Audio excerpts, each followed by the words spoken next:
მოგესალმებათ შაბათის მებაღე. მოგეხსენებათ, რომ მე ვაკეთებ ერთი ბაღის ქრონიკას და რა უნდა ვაკეთოთ ამა თუ იმ დროს ბაღში. მე მგონი საინტერესო არხია მათთვის, ვისაც არა მარტო ბოსტანი და ვარდები აქვს, არამედ ბევრი სხვა მცენარე, ხეხილის ჩათვლით, კენკრობნების, ბოსტანი ჯერ არ მაქვს, მაგრამ იქნება, ბოსტნის გაკეთების პროცესსაც გაჩვენებთ, როგორი ჩანაფიქრი მაქვს, იმედია საინტერესო იქნება არხი და გამოიწერთ.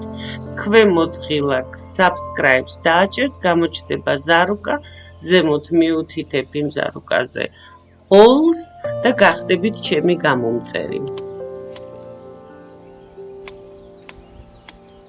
არის ივლისის დასაწყისი, კერძოდ 4 ივლისია, იცით რომ მე მხოლოდ შაბათობით მცალია და შეიძლება შუაკვირაშიც ამოვიდე ბაღში სამუშაო და 1500 კვადრატულ მეტრს ვუვლი, არა მარტო. მიდის სახლის მშენებლობა, რემონტი, ჯერ იქ არ ვცხოვრობ. და როგორც ხედავთ, მარტოს ვუმკლავდები ამ ყველაფერს. ეხლა მე თქვენ გაჩვენებთ რამბლერი ვარდების სხვას. ერთ-ერთ წინა ვიდეოში მე თქვენ გაჩვენეთ, როგორ გავსხლათ ვარდები, შრაბი ვარდები, ვთქვათ, ჩაის ჰიბრიდული და სხვადასხვა ტიპის. ერთი წესი აქვს, პირველ სრულფასოვან ფოთლამდე ვჭრით, რათა გამოვიწვიოთ შემდეგი ყვავილობაც. რაც არ ეხება რამბლერს, რომელიც აღარ იყვავილებს, ერთხელ ყვავილობს, როგორც ვიცით.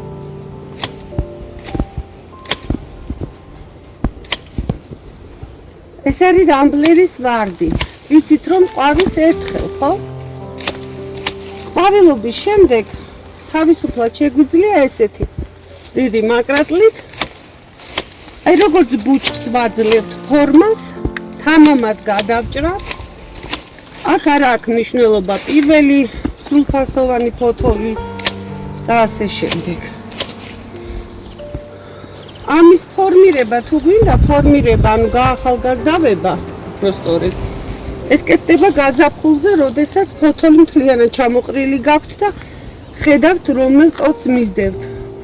ანუ ძირიდან ამოსული ძველი ტოტი ბოლომდე უნდა ამოიღოთ. ამისათვის ახლა ამას ამ დროს ვერ გააკეთებთ, ვერ ხედავთ.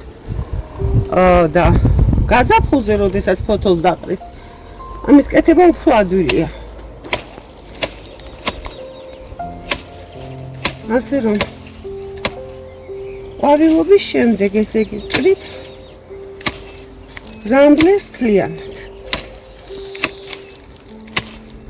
სხვანაირად ამის გაჭრა, გასხლა, გადაჭრა, გადაყვავილებულის უბრალოდ შეუძლებელია და არც არის საჭირო.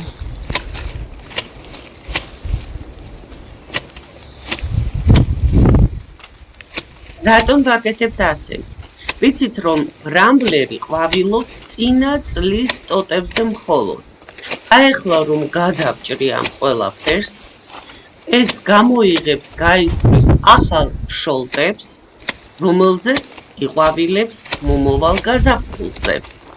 ჩემთან, ჩემ შემთხვევაში, რადგან ყინვაგამძლეობის მეშვიდე ზონაში ვარ, იყვავილებს ივნისში, სადღაც შუა რიცხვებისთვის. და მხოლოდ ერთხელ. შემდეგ სეზონის განმავლობაში შეიძლება თითოეულა ყვავილი გამოისროლოს, მაგრამ იმ ეფექტს აღარ იძლევა, რაც პირველი ყვავილობისა აქვს. საერთოდ იშვიათია ვარდი, რომელიც იმეორებს პირველ ყვავილობას და მის ეფექტს. შემდეგ, როგორც ხედავთ, კარდინალური სხვა არის, აუცილებლად მივცემს საკვებად ბალახის ნაყენს, რომლის დაყენების ტექნოლოგია აგიხსენით და მოხმარების წესები ერთ-ერთ წინა ვიდეოში და მივაბამ პირველ კომენტარში და აგრეთვე ვიდეოს აღწერილობაში ზევით მარჯვნივად შეგიძლიათ ნახოთ.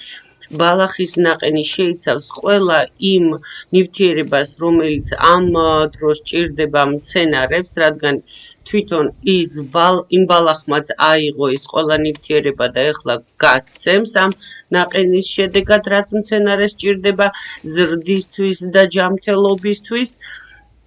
მას ასე და ყველა სხვლის შემდეგ ცოტა ხანი ვაცდი და ვაძლევ ამ ბალახის ნაყენს, რომელიც სხვა მინერალურ ნივთიერებებთან ერთად შეიცავს აგრეთვე აზოტს, რომელიც ამ შემთხვევაში ამ მცენარეს სჭირდება, რომ ახალი ტოტები გაზარდოს მომავალი წლის ყვავილობისთვის. აგიხსენით, როგორი იხსნება ხვიარა რამბლერი ყვავილობის შემდეგ, ეს არის ისევ ხვიარა ოღონდ კლაინბერი ვარდი და ამას როგორც გაზაფხულზე, ისე ზაფხულში ვუკეთებ შრაბის, ანუ ბუჩქის სხვას და შესაბამისად ვიცით, რომ კლაინბერი განმეორებადად ყვავილობს და ვიწვევ ამ ბუჩქის ფაქტიურად უწყვეტ ყვავილობას, თუმცა არა ისეთ ეფექტურს. ეხლა მინდა გაჩვენოთ ხეხილის საზაფხულო სხვა მომავალი წლის ნაყოფიერებისთვის. ზაფხულის სხვას აქვს ძალიან დიდი მნიშვნელობა. ეს შეხედეთ ვერტიკალური ტოტები, რომელიც შიგნით იზრდება, ჯერ ერთი ჩრდილავს, ხომ თვითონ ხეს, ჰაერი არ ტრიალებს, რაც თქვათ სოკოვანი დაავადებების გავრცელების პირველი ის იქნება, რა ქვია, მასტიმულირებელი. ანუ უყურეთ, მე თუ ამისგან არ მინდა რომ ტოტი შევქმნა, პირველ ორ კვირტს დავტოვებ, აი რომ შეხედოთ ფოთოლთან ერთი კვირტი, მეორე კვირტი გადავჭრი, მოვიშორე. ესაც შიგნით მიდის. ერთი კვირტი, მეორე კვირტი, ანუ ეს ნიშნავს სანაყოფედ ვუშვებ. აი ეს თუ მინდა რომ იქით გადავწიო მაგალითად ეს ტოტი, ავიღებ ფოთოს, რომელიც იქით მიდის და იმასთან გადავჭრი. ესაც შემიძლია სანაყოფედ გავუშვა. ზაფხულის სხვას აქვს მნიშვნელობა ერთი მნიშვნელოვანი რამ დაიმახსოვრეთ. არასოდეს არ გადაჭრათ ფანქრის სისქეზე დიდი ტოტი. რაც თქვათ გაზაფხულზე დაშვებულია, აქ არ არის დაშვება. აი შეხედეთ ეს სად მიდის, შედის შიგნით. მე მინდა რომ ეს აქეთ გადმოიშალოს. ავიღებ აი ამ ტოტთან გადმოუშვებ. და მეტი შანსი მაქვს რომ ეს წამოვიდეს აი ამ ფოთლიდან ასე.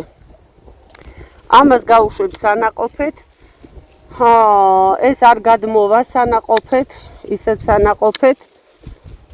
აი ეს არის სულ ვთქვათ ზაფხულის სხვა.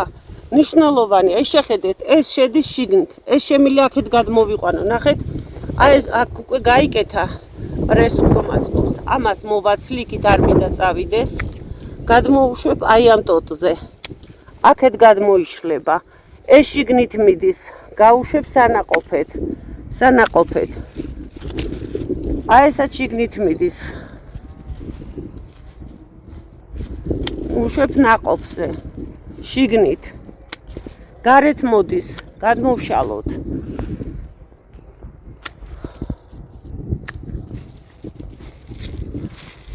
ეს კარგი ტოტია, მაგრამ მიდის შიგნით. აქედანვე გამოუშვებ, აი ამ ფოთლიდან. თუ წამოვიდა ხო კარგი, თუ არა და ნაყოფი მაინც ექნება. ამასაც ესე გამოუშვებ. მე მგონი არ არის რთული, ხო?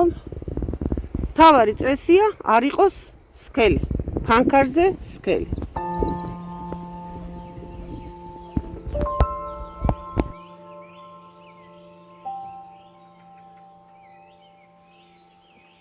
წინა ვიდეოში შეგპირდით, რომ გაჩვენებდით სედუმის ყვავილობას. ეს არის ვარიგატული სედუმი. უკან არის სედუმი, რომელიც უბრალოდ შემოდგომით იყვავილებს, მართლა ულამაზესია, ისეც ვარდისფრად ყვავილობს. ალიუმები უკვე თავებს იკეთებენ ბურთულებად.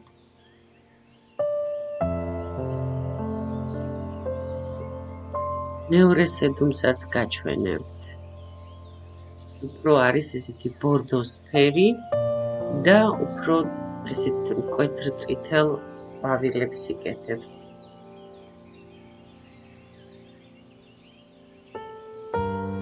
აი ესენი. ნიადაგმფარავია ორივე, სხვათა შორის საკმაოდ კარგად ინარჩუნებს მიწის ფხვიერებას, ტენიანობას, სარეველებსაც არ ატარებს ისეთი რაოდენობით, როგორც ვთქვათ რა, ერთ-ერთ რა, მაგალითად ისეც ნიადაგმფარავია. შეხედეთ, როგორ ერთეულად წინწყლებად ყვავილობს იბერისი, რომელიც გაზაფხულზე უბრალოდ თეთრი უნდა იყო.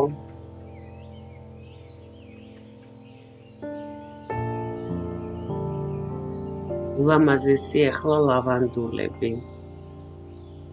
შემთან იუკამ დაიწყო გლარიოზამ ყვავილობა. ეს არის წითელი მოცხარი. აქედან ნაყოფი უკვე ავიღეთ. ეხლა უნდა გავუშვა გასხლა საზაფხულო სხვა არის, რომ შემდეგი წლის ნაყოფი მივიღო.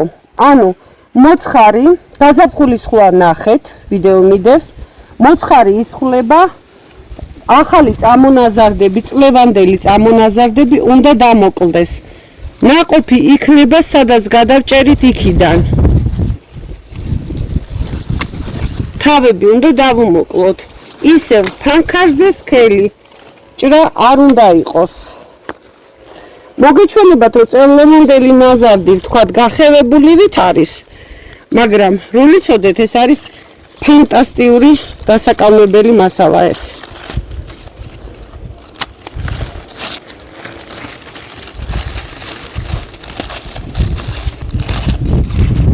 მიწაში ორი კვირტით, აი აქამდე. ხუიერ მიწაში.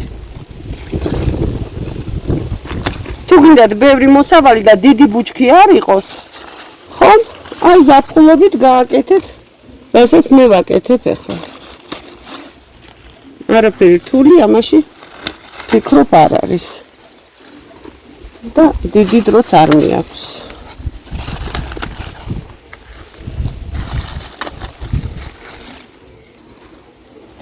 ყველას დავამოკლებ. ყველა რაც თავში დამხვდება.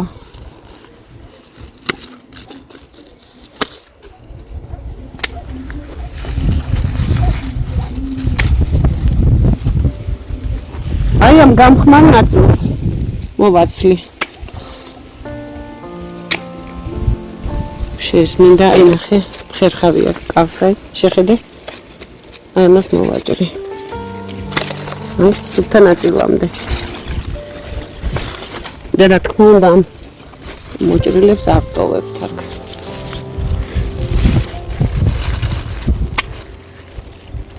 ყველა მეკითხება რატო გაქვს ესეთი პატარა ბუჩქიო ხომ? დიდი რო ქონდეს მეტი მოსავალი გექნებაო. ეს ორი ბუჩქია აქ ერთად. არ მექნება დიდი მოსავალი. იგივე მოსავალი მექნება ერთი ბუჩქიდან. მაღალიც რო იყოს და შეიძლება უფრო ნაკლები თუ გავუშვი მაღალი. თუ არ გავაკეთე, თუ არ გავუშვი სანაყოფე სხვაზე ზაფხულში. ანუ ის ხამს იმ ადგილებიდან, სადაც ვჭრით. ანუ ახალი ტოტი წამოვა. ანუ ტოტი აი ამ ჭრის ადგილიდან გამოისხამს, მეორე წლის ტოტზე ისხამს. დღეისთვის ეს ვიკმაროთ, ამჯერად დაგემშვიდობებით, კეთილი სურვილებით, თქვენი შაბათის მებაღე. იმედია შევხვდებით შემდეგ ვიდეოებში.